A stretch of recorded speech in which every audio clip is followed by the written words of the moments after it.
Hello! Kumusta ka? Welcome to our General Mathematics class. Before we begin our lesson, please like and subscribe to my social media accounts. I am Sir Verge and hit the notification bell para updated ka sa mga lessons natin. If you are ready, let's start our class.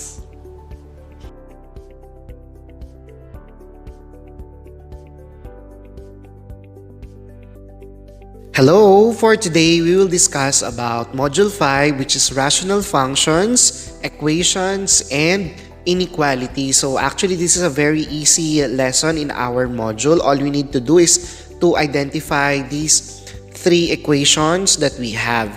Now, in order for us to understand this, let's first define and differentiate the rational equation, rational inequality, and rational functions. Okay, so first let's define what is a rational equation. An equation involving rational expression. So I have here two examples of rational equation. As you can see, I have 2 over x plus 3 over 2x equals 1/5. And we have x plus 1 over 2x equals 3/4. Okay, so the key symbol here in order for you to identify if it is a rational equation is there is the presence of the equal sign.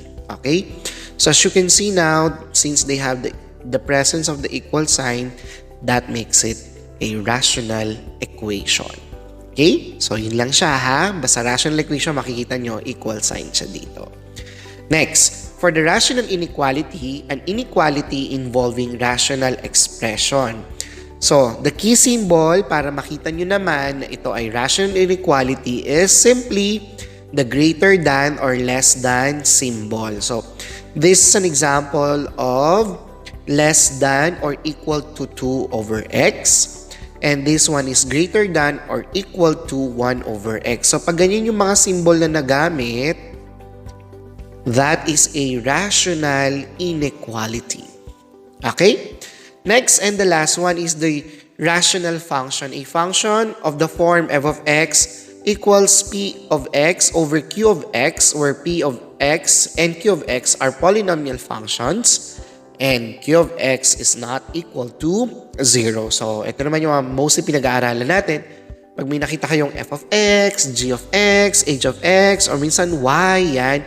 Tapos, meron siyang ratio of 2 polynomial functions.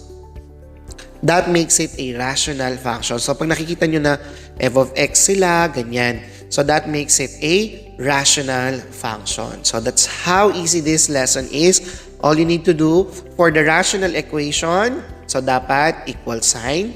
For the rational inequality, it could be greater than or less than or equal to na sign. And then for the rational function, just look for the f of x, g of x, or any letter of x, something like that, or sometimes y, that makes it a rational function. So that is our lesson for this module. Now we're ready to solve for our exercises. Okay, so now let's solve the following exercises. So identify the following if they are rational equation, rational inequality, or rational function. So all we need to do is to write RE, RI, or RF. Okay? Okay, so the first one, let's take a look at the equation in the first one. So what do you think is that? Is that a rational equation, a rational inequality, or a rational function? So we will look at the symbol that we are looking for. We will look at the symbol that we are looking for. Okay, so as you can see now, it is a less than or equal to sign. So since that is the symbol, that makes it a rational inequality. Diba ang dali? Okay, how about the second one? We have f of x equal to 2x squared over 2x plus 2. What do you think is that one? Since meron siyang f of x, that makes it a rational function. For the third, meron siyang equal sign. So we have 4x squared plus 3 over 2x equals 1/2. So since this is an equal sign, therefore this is a rational equality. Or rational equation, should I say. Yan. The fourth one, since meron tayong greater than equal to sign, that makes it rational inequality. The fifth, we have f of x equals x over x minus 1. That makes it rational function.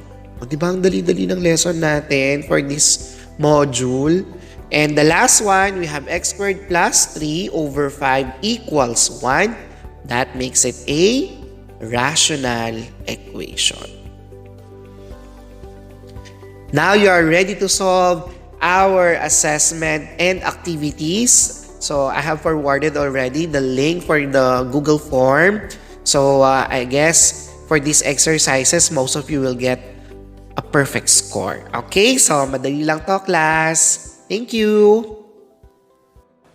Thank you very much. I hope you learned something today. Again, I am Sir Verge. See you to our next lesson. Goodbye!